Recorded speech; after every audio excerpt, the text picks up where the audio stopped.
سبحانك لا علم لنا إلا ما علمتنا إنك أنت العليم الحكيم. رب اشرح لي صدري ويسر لي أمري واحلل عقدة من لساني يفقهوا قولي. Tuan-tuan dan puan-puan yang dirahmati Allah, alhamdulillah kita bersyukur kepada Allah Subhanahu wa taala dengan izinnya kita dapat bersama malam ni, malam yang kelima Ramadan. Ada setengah negara malam ni depa 6 lah. Bermakna depa raya awal lah. Tuan-tuan boleh naik peterbang pergi negara depa. Nak raya awal. Boleh. Kita malam ni malam yang kelima, kita dah puasa 4 hari. So kita akan sambung puasa sampai raya kalau umur panjang. Baik. Tiap malam ada tazkirah. Ada ke tak ada? Tiap malam ada. Ustaz main depa berapa lama sekali tazkirah? Berapa minit? 30. Saya dah jedang 2 jam. Baik. Saya 25 lah. Sehari 2 ni ada isu viral bab ibadat ni. Tuan-tuan tengok ada satu ustazah tua ni uleh sembahyang atas kursi. Ada dapat? Tak dapat? Ish, macam mana tak masuk ni? Ada orang perempuan dah tengok tak? Ha? Macam mana lepas? Oh, pasal orang perempuan. Tuan-tuan tak tengok orang perempuan.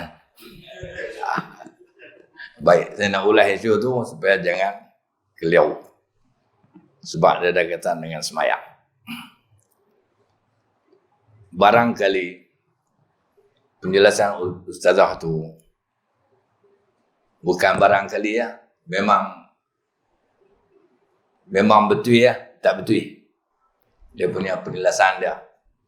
Sebab bila video tu kalau tak silap mula viral kemarin, itu dia dah mula pergi mengata, saya tak larat nak jawab. Orang raja tanya. Malam ni saya nak cerita tentang, kalau tuan-tuan dengar, panjang-panjang kan, viral cara mulut. Ustazah tu dia tunjuk cara orang semayang guna kerusi. Malam ni dalam main saya seorang pakai kerusi. Uzur macam mana? Tuan-tuan tak sampai masalah ni, sampai masalah tawan. Baik. Orang semayang atas kerusi, dia nak sujud tang mana? Ustazah tu ajak, dia suruh sujud sambil berdiri. Siapa duduk atas kursi sujud, semayang tak sah. Bermakna penjelasannya salah. Tak betul, tak ikut kaedah. Macam mana posisi orang sujud dalam semayang? Maka ada 2 jawapan. Yang pertama, posisi tidak uzur. Yang kedua, posisi uzur. Orang yang tidak uzur, cara sujudnya ialah 7 anggota sujud kena di lantai. Iaitu dahi, 2 tapak tangan, 2 kepala lutut dan 2 kaki belakang ni ujung jari. 7 anggota sujud kena di lantai. Itu posisi orang yang tidak uzur. Bila seorang tu mengalami keuzuran, dia tak dapat sujud sebagaimana orang yang tidak uzur. Kaedah melakukan solat, kaedah kita melakukan perbuatan-perbuatan dalam solat, yang pertama, seorang yang tidak mengalami keuzuran, maka semua perbuatan-perbuatan solat wajib dibuat dengan sempurna. Kalau dia buat tidak sempurna, sembahyang dia tidak sah. Yang melibatkan rukuk, sembahyang dia tak sah. Contoh dia boleh sujud di lantai. 6 anggota sujud kena elok. Dia tak kena. Dia beri sangkut sikit lah. Sedangkan dia boleh kena, sembahyang dia tak sah. Ataupun dia dia tu dia tutup dengan kepiah lebay dah. Sebab kepiah lebay dia tu bukan hak dia. Bukan hak dia. Dia balik rumah pak mentua dia, ambil hak pak mentua dia. Kepiah lebay pak mentua dia besar sikit, pasal pak mentua dia Pakistan. Jadi bila dia sujud, kepiah tu, dia meloreh, maka dia duduk begitu, sembahyang dia tidak sah. Sebab tidak sempurna. Itu contoh sujud. Begitulah pada pertanyaan lain. Kalau dia boleh rokok dengan sempurna, tiba-tiba dia rokok sikit ya. Macam pokok nyok condong lah. Dia rokok macam pokok nyok condong. Sedangkan dia kena bagi pokok nyok tidur. Maka sembahyang dia tidak sah sebab dia boleh buat dengan sempurna. Apa-apa buatan. Dan kaedah solat orang uzur, mana-mana perbuatan yang tidak boleh dilakukan dengan sempurna, maka kewajipan itu gugur. Kewajipan itu gugur, maka buatlah sekadar yang dia mampu. Contoh macam orang sleep disc. Dia tak boleh nak rokok. Tak boleh nak rokok sempurna macam orang yang sihat. Maka tunduk dekat yang boleh.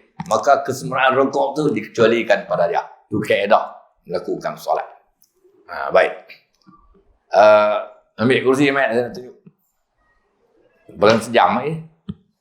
Saya balik ya. Saya buka kepala. Okey ya. Tengok ni. Orang puan tengok saya. Saya tunjuk kan. Ni tahu orang meja ni. Allah. Saya jawab buat tanah kita.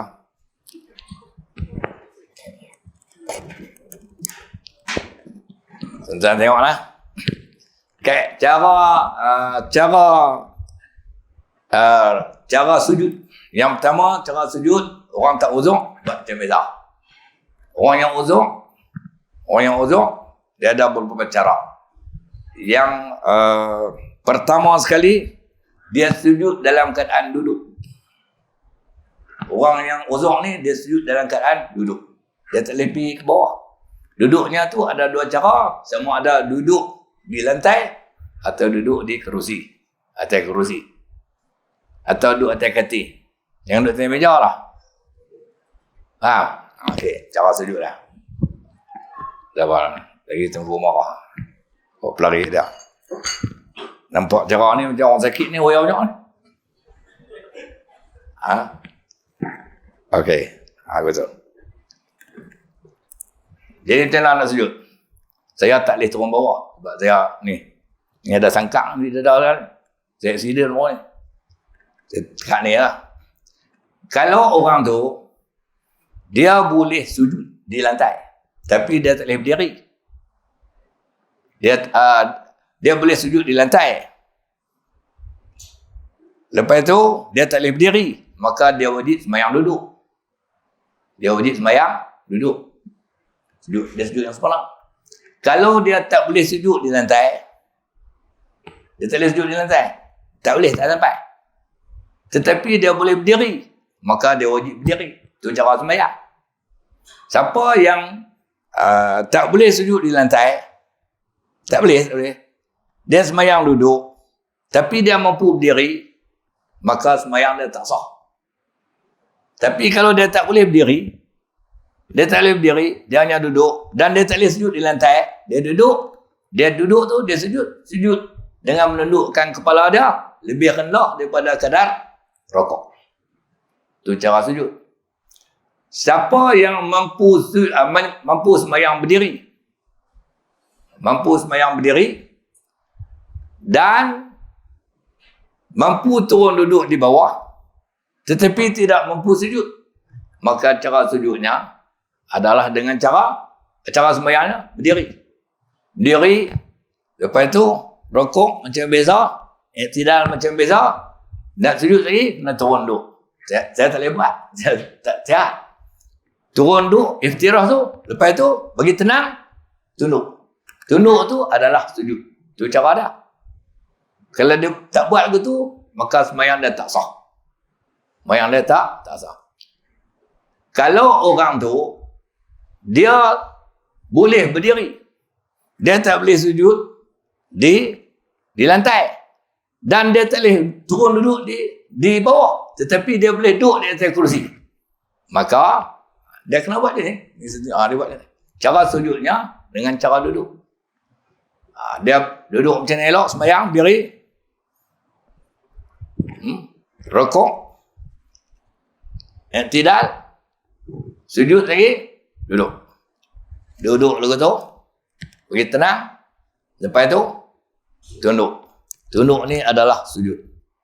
Bangun kepala balik, duduk ni duduk antara dua sujud. Lepas tu, tunduk sekali lagi. Ini adalah sujud yang kedua. Lepas tu, bangkit, rakaat yang kedua. Itu cara dia. Bukan cara macam Ustazah tu tunjuk. Ni saya nak buat video. Tidak pening. Saya dapat soalan orang tanya, mampu saya nak jawab. Lepas tu, saya post soal letih. Orang tanya pula jenis WhatsApp. Kan dia telefon. Panjang juga. Saya pun jawab, tak betul. Lalu tu nak. Okay. Ustazah tu tunjuk macam ni. Tuan-tuan tengok. Saya tengok nak tergelak. Rokok macam ni. Dia tak pergi duduk ni. Sujud ni tak sah dia lah. Rokok macam ni. Tak ni. Lepas i'tidal. Sami Allah liman hamidah. Lepas sujud. Sujud pergi bawah lagi. Kata subhan rabbil a'la wa bihamdi. Lepas tu duduk antara dua sujud. Duduk. Lepas tu sujud pula. Saya kata mampu saya. Tak betul. Confirm tak betul.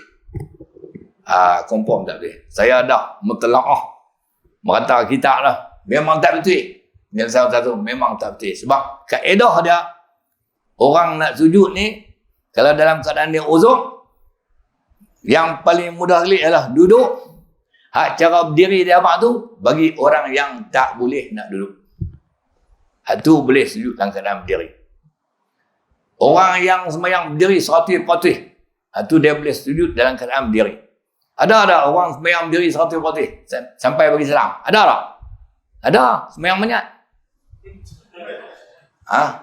Betul? Tapi sembahyang banyak mana ada sujud? Ada. Orang sembahyang berdiri 100%. Pasal apa? Kerana dia ni, kalau dia berdiri, nak turun duduk, payah.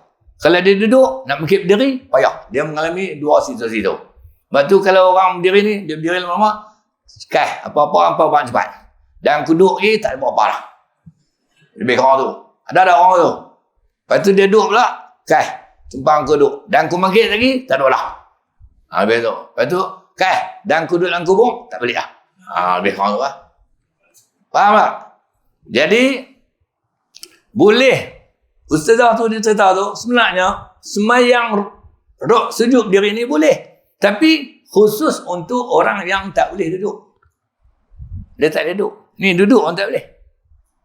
Dia tak boleh duduk. Ataupun dia tak boleh nak duduk di bawah lantai. Tapi pada ketika tu, kursi tak ada. Boleh? Kursi tak ada. Boleh? Ni kursi duduk ada banyak lah tu. Tengok banyak. Saya seorang yang guna. Orang lain tak guna. Tu contoh lah. Jadi, kalau orang semua sujud diri, dia tu sembahyang dia 100% berdiri. Dia tak boleh. Dan dia duduk tu tak mungkin lah. 100% berdiri. Dia Allahu Akbar. Baca semua. Rokok. Lepas tu i'tidal. Lepas tu sujud. Kalau rokok tu sujud. Pergi lebih sikit. Lepas tu betul balik. Ni duduk antara dua sujud. Lepas tu tunduk kali lagi. Ni sujud kedua. Lepas tu makik ni rakaat yang kedua. Lepas tu lepas rakaat kedua, rokok. Lepas tu i'tidal. Lepas tu sujud. Bagi rendah lagi. Lepas tu makik tu duduk antara dua sujud. Nama dia duduk antara dua sujud walaupun berdiri. Jangan nak tukar nama pula. Saya kata berdiri antara dua sujud Jahanam. Okey. Lepas tu dah sujud kali kedua tu makik baca tahiyat. Baca tahiyat. Orang uzur bukan dia boleh buat macam orang sempurna. Jari nak buah tak mana? Kalau kita duduk tahiyat, jari buah atas paha. Kalau sembahyang berdiri 100%, jari baca tahiyat duduk tak mana? Duduk mana? Mau tembak? Enggak tu. Memang boleh. Dia kata, angkat dia nampak orang pula. Ambil tangan aku tu. Awak nak menembak apa? Dikecualikan. Tak payah. Tak payah. Itu saya cerita malam ni pasal mudah-mudahan siapa-siapa dengar, orang pun dengar, saya bagi penerangan dah. Jadi, video tu kepak abang lah. Pasal apa? Bukan saya nak marah kat dia, tapi itulah kuasa viral. Bila ada mai tu, orang jadi confused dan keliru. Orang confused dan keliru, lepas tu saya pening. Orang tanya macam mana aku ajak buat. Macam mana aku ajak buat. Dalam video pun ada tu, Tengku dia buat, ada. Berapa ribu orang tengok? Juta lebih. Juta lebih orang tengok saya pakai saya lah. Dia baru naik kemarin. Tak sampai juta kot. Lebih kurang tu. Tu cara dah.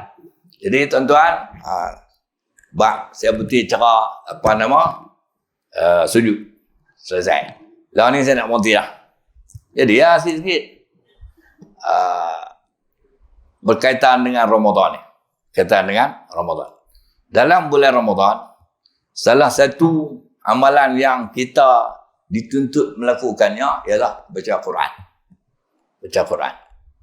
Baca Quran ni ada dua kaedah. Yang pertama, baca seorang-seorang. Yang kedua, baca ramai-ramai. Baca ramai-ramai tu bukan macam baca isi Melayu Jemaah tu. Baca ramai-ramai, baca, aku baca, hang dengar. Lepas tu, hang baca, aku dengar. Tu nama dia tadarus. Okey, di antara dua kaedah bacaan ini, tadarus ni jarang orang baca luar Ramadan. Jarang. Kalau ada pun, boleh cari je. Tapi dalam bulan Ramadan, ramai orang nak buat tadarus. Okay. Di antara dua kaedah bacaan ini, baca seorang-seorang dan juga secara bertadarus, maka di segi pahala yang banyaknya adalah baca Quran secara bertadarus. Di segi pahala lah. Pasal apa banyak? Kerana dalam tadarus itu, yang pertama, kita dapat pahala bacaan. Kita dapat pahala bacaan. Sebab kita baca Quran. Tapi kita tak baca lah. Satu juzuk tu, kita tak handai seorang kita lah. Ambil seorang sikit. Satu juzuk tu, jarang lah orang baca Quran. Tadarus ni baca suku juzuk lah. Jadi permulaan malam ni. So, kita sama pula. Bukan tak main dah. Satu juzuk. Dia jumpa satu hizib, dia berhenti lah. Itu kawan makdoa sama pula. Sampai habis satu juzuk. Jadi, giliran kita baca tu seorang sekali lah. Dua kali tu mungkin orang yang lipat balik lah. Tapi takkan dapat seorang dua kali. Orang kali. Mungkinlah dapat seorang dua kali. Pasal ahli tadarus 3 orang. Satu orang lah. Satu 4 kali. Ahli tadarus 3 orang. Tapi kalau 10, tak ada lah kan. Okay. Baik. Jadi kita dapat pahala baca Quran. Pahala yang kedua kita dapat kalau baca cara tadarus, kita dapat pahala dengar Quran. Dengar dapat pahala je. Kita dapat pahala dengar Quran. Itu. Dan yang ketiga, ni tak semua ahli tadarus dapat. Tak semua, tapi salah seorang, ketua dia lah. Dia dapat pahala apa? Pahala mengajak Quran. Apa maksud pahala mengajak Quran? Apabila ada ahli yang baca salah, maka dia tegur. Dia tegur, maka dia dapat pahala. Dia dapat pahala. Sebab dia mengajak Al-Quran. Tapi nak mengajak tu, dalam kumpulan tu, tak salah. Mana dia sama dengan dia pahala. Dia sama lah ni, tak sampai salah. Tak ada pahala mengajak. Mereka kata, kami tahu dah, anak tegur tu kami pedor tu. Lebih orang tu. Dapat. Kurang-kurang kita tadarus, kita akan dapat pahala baca Quran dan pahala dengar Al-Quran. Tapi kalau kita tak ada masa nak tadarus, tak apa, kan salah. Baca seorang-seorang, tetap dapat pahala juga. Pahala baca Quran. Pahala baca Quran banyak mana tuan? Banyak mana pahala baca Quran? Dia ikut huruf dibaca. Nabi bersabda, man qara'a harfan min kitabillah falahu bi hasanah wal hasanatu bi 10 amsalha. La aqulu alif lam mim harfun walakin alifun harfun wa lamun harfun wa mimun harfun. Siapa baca satu huruf daripada Quran, satu huruf dia baca, maka dia dapat 10 pahala. Satu huruf dapat 10 pahala. Nabi kata, aku tidak bermaksud alif lam mim itu satu huruf. Aku tidak bermaksud alif lam mim itu satu huruf. Bahkan Nabi kata, Alif itu satu huruf, lam itu satu huruf, mim itu satu huruf. Alif, lam, mim berapa huruf? 3 huruf. Satu huruf 10 pahala. Alif, lam, mim. 30 pahala. 30 pahala. Yang dibaca Quran sedap tengok. A'udzubillahi minasyaitonirrajim. Bismillahirrahmanirrahim. Alif, lam, mim. Sadaqallahul azim. Habis awal 30. Banyak 30 pahala. Masa ke balung? Ada orang kat belah ni tu. Sini asal kelapa sawit ke? Ha? Ni sebelum jadi taman ni kelapa sawit ke hutan tu? Oh, kelapa sawit no. Tanya habis lah. Baik. Hak tu pahala tu. Cuba tuan-tuan bayang. Quran kita mula daripada Fatihah. Buka-buka tu. Alhamdulillahirrabbilalamin. Ar-Rahmanirrahim. Sampai hujung tu. Minal jinnati wan nas. Berapa pahala kita dapat? Berapa pahala? Satu huruf, 10 pahala. Agak-agak ubah. Terus duk kira. Bukan kerja kita. Itu kerja malaikat. Bukan kerja kita. Kalau kita kira boleh gila. Betul tak? Hak buat koreksi itu malaikat kan kita. Macam kita bentuk Faizah. Kita jawab Faizah apa semua. Duk pergi mereka soalan, jawapan kita, cikgu kan kita. Kita bentuk Faizah. Itu seorang cikgu duk makin paper. Mereka tu cikgu bagi kan kita bagi. Tak cikgu Faizah. Cikgu selalu Faizah. Tapi cikgu bos satu. Kita hanya nak ajar aku. Betul tak? Macam tu. Malaikat pun dia bagi. Baca tapi tak betul. Mana boleh dapat semua. Jadi kerja kira pahala biar ambil. Itu kerja malaikat. Tangan dia kita buat pahala. Itu. Sayyidina Ali karamallahu wajhah. Dia kata pahala baca Quran ni tengok keadaan. Pahala baca Quran tengok keadaan. Nombor satu dia kata pahala baca Quran dalam sembahyang. Pahala baca Quran dalam sembahyang. Nombor dua, pahala baca Quran luar sembahyang. Masa kita tak sembahyang. Maka dia bagikan pahala-pahala tu kepada 4 jenis. 2 jenis dalam sembahyang, 2 jenis di luar sembahyang. Kata Sayyidina Ali, siapa baca Quran dalam sembahyang. Dalam sembahyang ni kita baca Fatihah lah kan. Lepas tu kalau hafal Quran, baca penyambit. Tak pun kalau berminah kan. Tapi Quran lah. Sayyidina Ali kata, siapa baca Quran dalam sembahyang, ketika dia berdiri, sembahyang berdiri, baca Quran ketika berdiri, mana dia sembahyang berdiri, tak sembahyang duduk, maka satu huruf yang dia baca, satu huruf, dia dapat 100 pahala. Banyak tuan-tuan. Alhamdulillahi Rabbil Alamin. Alif, Lam, Ha, Mim, Dal. Alhamdulillah saja 5. Kita baca mim dari Alhamdulillah 500 pahala. Lillahi Rabbil Alamin. Lam, Lam, Ha 3, 800. Rabbil Alamin. Rob, Ba tu ada syadah jadi 3 huruf. Dia ada 1100. Al-Alamin. Alif, Lam, Ain. Alif, Lam, Mim, Ya, Nun. 8. 1100. Campur 800 apa? 1009. Alhamdulillahi Rabbil Alamin. Rokok terus. Banyak. Tak sah bayang. Tuan-tuan. Banyak balah. Banyak. Tu pun segan bayang. Ketika dia sedang berdiri, satu huruf yang dia baca, dapat 100 pahala. Dan siapa yang baca Quran dalam keadaan dia duduk, dia uzur, dia tak boleh berdiri, dia memang duduk, maka satu huruf yang dia baca dapat 75 pahala. Dapat 75 pahala. Itu pun banyak tu, diskaun boleh 100. Tu kira banyak lah. Alhamdulillahirabbil alamin kali ya. Kali. Bukan kerja saya ada buat kali tu. Saya abang lah. Baik. Tu dalam sembahyang. Yang kedua, pahala baca Quran di luar sembahyang. Pahala baca Quran di luar sembahyang.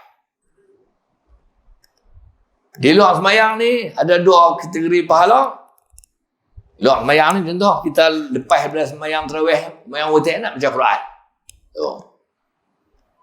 Pagi esok lepas daripada apa buat ajar sikit-sikit ada masa baca Quran. Contohnya. Balik kerja duduk dalam kereta baca Quran. Baca ni bukan mesti tengok Quran. Hafal tu kena baca. Okey. Duduk depan rumah baca Quran. Maka siapa yang baca Quran di luar sembahyang ni, kalau dia baca dalam keadaan ada wuduk. Dia baca dalam keadaan ada wuduk.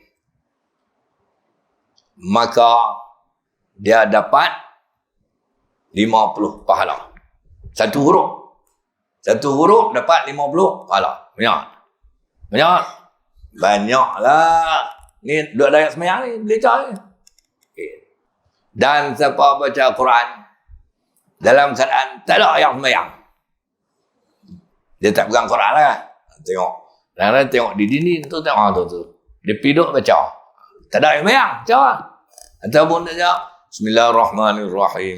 Qul huwallahu ahad. Tu Quran. Ayat sembahyang tak ada. Dia baca. Siapa baca Quran tak ada ayat sembahyang. Tak ada yang sembahyang. Maka satu huruf yang dia baca dapat 25 pahala. Dapat 25 pahala. Banyak tu. Ada temu baik. Jadi semua ada berapa tingkatan pahala? Ada 4. 100 nombor 2 dah. 75, 50, 25. Lepas 25, kosong. Siapa dapat kosong? Tak baca Quran. Tak baca Quran. Ada orang dia ambil sembahyang baca Quran, dia tak dapat pahala. Ada orang macam tu. Dia ambil sembahyang, dia baca Quran, tapi tak dapat pahala. Ada tak? Ada tak? Tak ada. Ada. Orang tu dia berjunuk. Junuk. Tapi belum puasa ada kot. Tak apalah, malam tak apa. Dia junuk, lepas tu dia lupa kata dia tu berhadis besar. Dia ambil ayat sembahyang lah.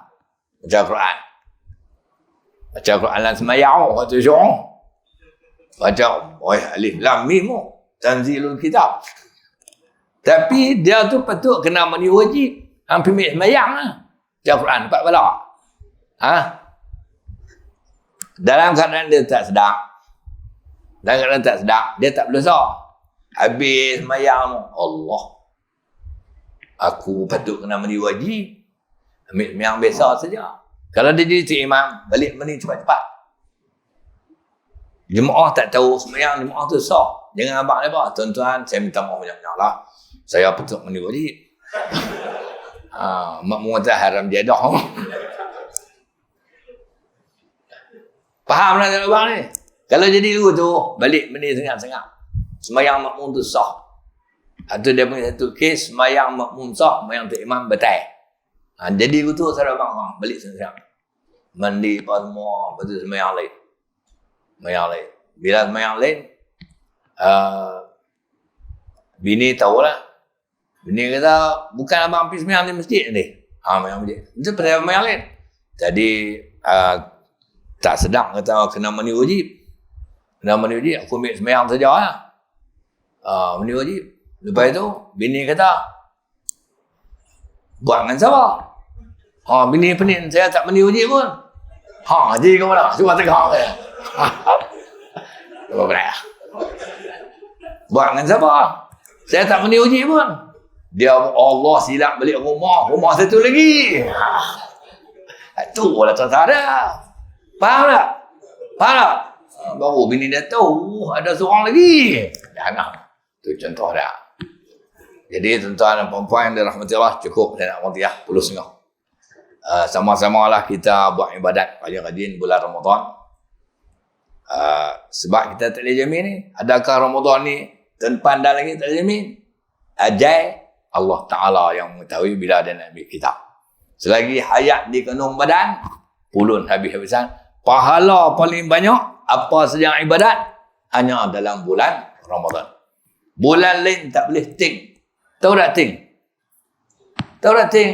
Ni pasal Kedah tuang ni. Bulan lain tak boleh ting. Pahala bulan Ramadan. Tahu tak ting? Apa dia? Tak boleh potong lah. Ting. Ting ni kalau sebut ting tak boleh potong. Tapi kalau itu ni low ting, dua tahun. Tu lebih kurang. Mudah-mudahan amalan kita Allah Ta'ala terima. Minta maaf lebih kurang. Aku qawli hadha. Wassalamualaikum warahmatullahi wabarakatuh.